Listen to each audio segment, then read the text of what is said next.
Dear students, मैं हूं रिजवान अहमद। आप सब लोग कैसे हैं जी? उम्मीद करता हूं आपका दिन अच्छा चल रहा होगा। डियर स्टूडेंट्स, हमें पता है कि हम यूनिट 5 जो है उसकी हम एक्सरसाइज कर रहे हैं और उसके हमने ग्लॉसरी कर ली। उसमें से हमने फिगर्स ऑफ स्पीच से रिलेटेड टर्म्स जो हैं वो आपको करवा दी, क्वेश्चन आंसर्स करवा दिए।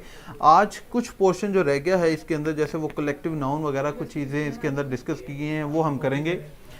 चले जी, ये हमारा यूनिट 5, ठीक है, और उसकी जो है वो एक्सरसाइज हम कर रहे हैं जी, ठीक है। और इसकी एक्सरसाइज के अंदर जो ग्रामर का पोर्शन है जो मेरा बेटा आज हम डिस्कस करने जा रहे हैं, वो है हमारे पास टाइप्स ऑफ नाउन के अंदर है कलेक्टिव नाउन, ठीक है जी। कलेक्टिव नाउन ये अब आप पहले भी काफी दफा पढ़ चुके हैं, मैं आपको करवा भी चुका हूं कि नाउन बेसिकली क्या होता है। नाउन होता है नेमिंग वर्ड, किसी भी चीज का नाम, ठीक है। अब आगे उसकी बहुत सारी टाइप्स हैं। कोई कॉमन नाउन है, कोई प्रॉपर नाउन है, कोई मटेरियल नाउन है, कोई एब्स्ट्रैक्ट नाउन है। एक आज टाइप जो हम पढ़ने जा रहे हैं वो है कलेक्टिव नाउन। इसकी डेफिनेशन लिखेंगे, फिर इसकी कुछ एग्जांपल्स लिखेंगे ताकि हम समझ सकें कि कलेक्टिव नाउन जो है वो हम बेसिकली कहते किसे हैं, ठीक है जी। मैं इसकी डेफिनेशन लिख रहा हूं। अ सिंगुलर नाउन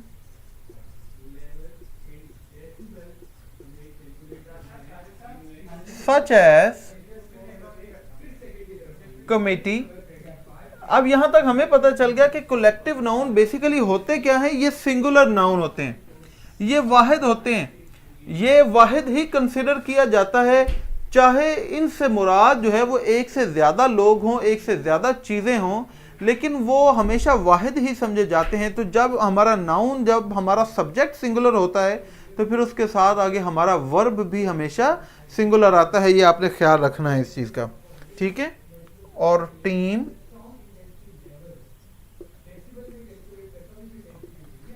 that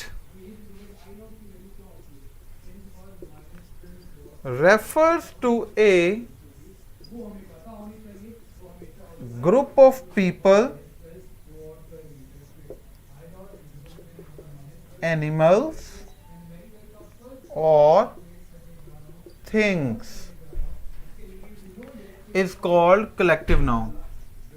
ये मेरा बेटा डेफिनेशन आपके सामने आ गई। मैं आपको इसको दोबारा जरा पढ़ के समझाता हूं। देखें, ये डेफिनेशन कहती है कि अ सिंगुलर नाउन। अब ये जो बीच में मैंने कॉमा के अंदर लिखा हुआ है इसको छोड़ दें, क्योंकि ये तो आगे हम एग्जांपल्स भी अभी करेंगे। A singular noun that refers to a group of people. वाहिद नाउन जो बेसिकली इशारा करता है, जो रेफर करता है लोगों के इज्तिमा की तरफ, to a group of people या फिर एनिमल्स हों। एक वाहिद नाउन जो एक चीज की तरफ इशारा नहीं कर रहा, बल्कि वो बहुत सारे लोगों, जानवरों या चीजों की तरफ इशारा कर रहा हो, और वो बोले जाने वाला लफ्ज जो है वो वाहिद हो, उसे हम क्या कहते हैं? Collective noun. जी, मैं देख रहा हूं आपकी जो है वो एग्जांपल्स आप बिल्कुल सही लिख रहे हैं, शाबाश, ऐसा ही है। जैसा कि देखें ऊपर ये हमने जैसे एग्जांपल लिखा कमेटी। अब कमेटी जो है ये सिंगुलर है, लेकिन कमेटी के अंदर एक आदमी तो नहीं होता ना, कई लोगों पर मुश्तमिल कमेटी होती है। इसी तरह टीम, टीम भी सिंगुलर है, लेकिन टीम के अंदर एक ही खिलाड़ी तो नहीं होता, कई खिलाड़ी होते हैं। इसी तरह क्राउड, हजूम, हजूम के अंदर एक आदमी तो नहीं होता। इसी तरह क्लास, क्लास के अंदर एक ही तो नहीं होता। इसी तरह पुलिस, आर्मी, जुडिशरी, ठीक है, और बेशुमार हैं, ठीक है। जैसे हर्ड ऑफ कैटल, ठीक है, मैच बॉक्स, ये सारे कलेक्टिव नाउन है बेसिकली, ठीक है। तो ऐसे अल्फाज अब आपको पता चल गया। जी हाँ, जो एक से ज्यादा लोगों, जानवरों या चीजों की तरफ इशारा करते हैं उसे हम क्या कहते हैं? कलेक्टिव नाउन कहते हैं। और इसमें जो चीज आपने याद रखनी है वो ये क्या, कि कलेक्टिव नाउन के साथ आगे जो वर्ब आता है वो भी सिंगुलर आता है। लेकिन इसमें मैं आपको एक एक्सेप्शन ये बता दूं, ठीक है। जैसे क्लास है, क्राउड है, टीम है, जैसे मैं यहां कहूं our team wins the match. अब देखें यहां पर मैंने कहा कि हमारी टीम, अब टीम के अंदर जितने भी खिलाड़ी हैं वो सब एक है, टीम है। उसके साथ आगे जो मैंने वर्ब यूज किया है वो सिंगुलर है। अगर तो हम किसी सिंगुलर नाउन को, किसी कलेक्टिव नाउन को इस तरह इस्तेमाल करें, इस सेंस में कि वो उसके अंदर एक इत्तेफाक है, सारे एक ही काम कर रहे हैं, सारे एक बात पर एग्री कर रहे हैं, तो फिर जो है वो हम कहते हैं कि उसमें आपको वर्ब भी सिंगुलर लगाना चाहिए। अगर हमारा कलेक्टिव नाउन जो है वो हम इस सेंस में यूज करें कि हर आदमी या हर चीज अलग अलग काम कर रही है, वो सारे एक बात पर एग्रीड नहीं है, या सारे मिलकर वो एक काम नहीं कर रहे बल्कि मुख्तलिफ काम कर रहे हैं, तो उसमें हमें हमारा हेल्पिंग वर्ब जो है वो प्लूरल लगाना चाहिए। जैसे एग्जांपल के तौर पर मैं कहूं द कैटल आर ग्रेजिंग, मवेशी चारा चर रहे हैं। अब यहां पर देखिए ये कैटल जो है ये बेसिकली मवेशी, ये एक से ज्यादा है, गाय भैंस से जो भी हैं, ठीक है। लेकिन इसके साथ आगे हमने वर्ब प्लूरल क्यों लगाया है, वो इसलिए क्योंकि ये सब जानवर जो हैं ये अलग अलग एक्टिविटी कर रहे हैं, ये सब एक काम नहीं कर रहे, कोई किसी जगह पर है, कोई किसी जगह पर है, कोई किसी जगह पर है। चूंकि सब एग्रीड नहीं है, सब एक बात पर इत्तेफाक नहीं कर रहे, तो इस वजह से जो है वो यहां पर हमारा जो हेल्पिंग वर्ब है वो प्लूरल आएगा।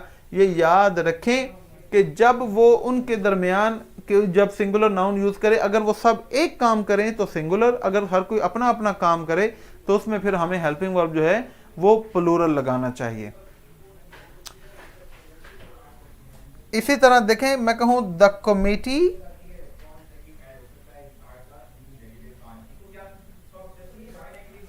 डिसाइड्स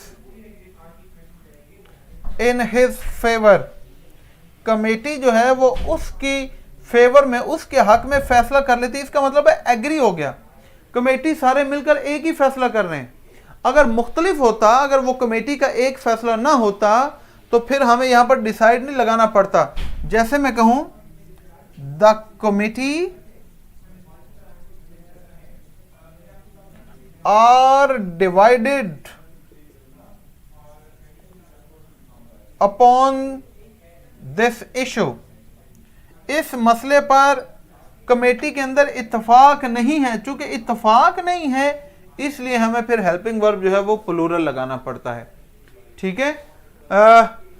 ये अब मेरा बेटा जो है ये आपके सामने आ गया, इसको आप नोट कर सकते हैं। अगर इसमें आपका कोई क्वेश्चन है तो आप मुझसे पूछ सकते हैं।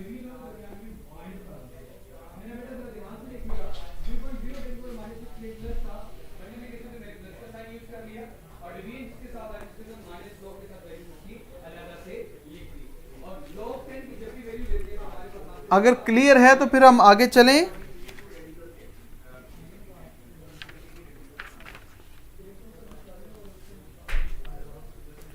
चलें जी, अब मैं इसको इरेज कर रहा हूं ताकि हम आगे चलें।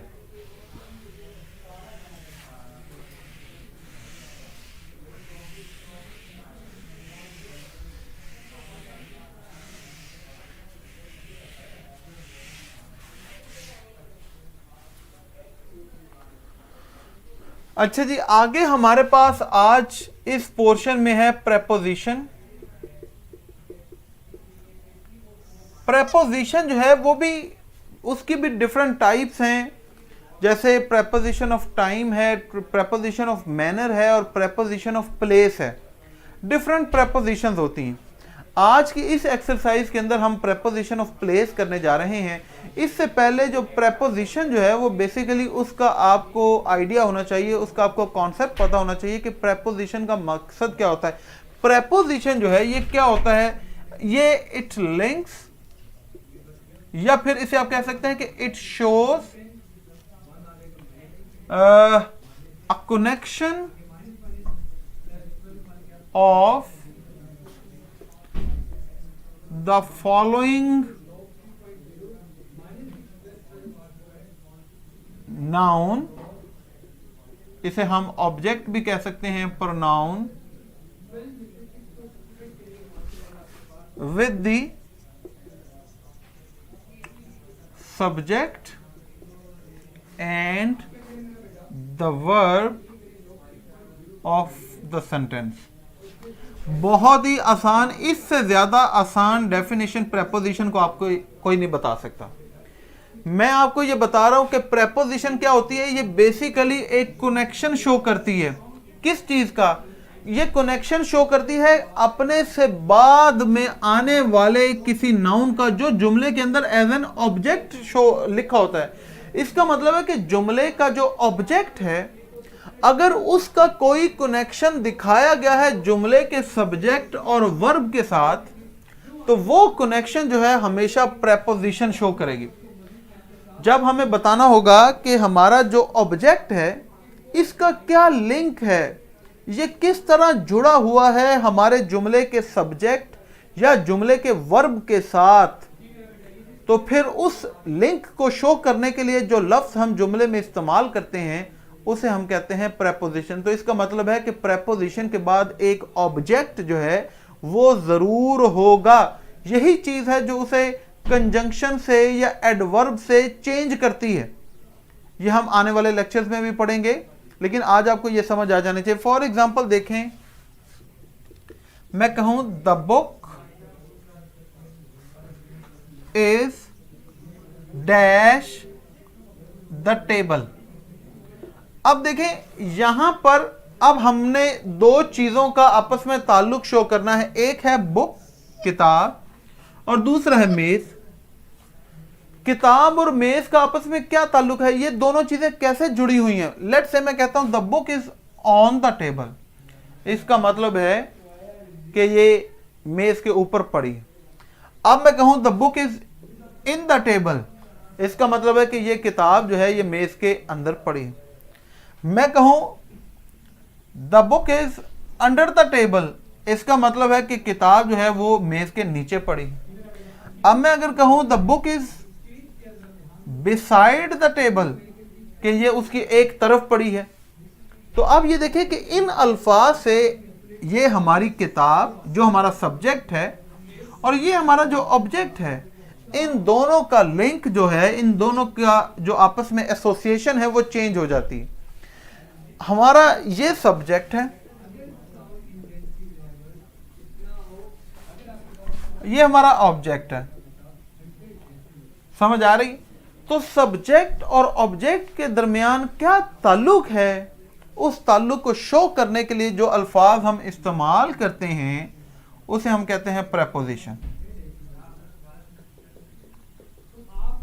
प्रेपोजिशन समझ आ गई कि क्या है? बहुत ही आसान। अब इसकी कौन सी टाइप्स हैं, क्या करना है, ये अब हम जो है वो नेक्स्ट लेक्चर में करेंगे, क्योंकि हमारे लेक्चर का टाइम जो है वो खत्म हो रहा है और हमने आज का टेस्ट भी करना है। तो अब इंशाल्लाह जो प्रेपोजिशन ऑफ प्लेस है जो इस एक्सरसाइज के अंदर दी गई है वो हम इंशाल्लाह आने वाले लेक्चर में करेंगे।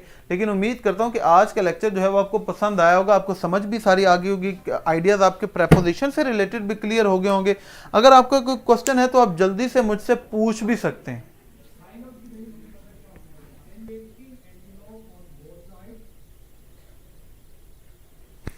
जी मेरा बेटा टेस्ट जो है वो ख़त्म हो गया है, उसका रिज़ल्ट जो है वो अब आपके सामने है। अपना रिज़ल्ट जो है वो ज़रूर देखिएगा सब बच्चे, ठीक है जी। और जब ये आपका लेक्चर ख़त्म हो तो जितने भी बच्चे इस वक्त ऑनलाइन हैं, आप सब ने अपना जो है वो इस लेक्चर के बारे में रिव्यू ज़रूर देना। सब बच्चे काइंडली ज़रूर अपना रिव्यू दें। जिन्होंने अभी तक मुझे फॉलो नहीं किया वो ऊपर आपको मेन पेज पर मेरी पिक्चर नज़र आएगी, उसे क्लिक करें, फॉलो करें। अपना ख्याल रखें, दुआ में याद रखें। कल इंशाल्लाह आपसे दोबारा मुलाकात होगी। अल्लाह हाफ़िज़।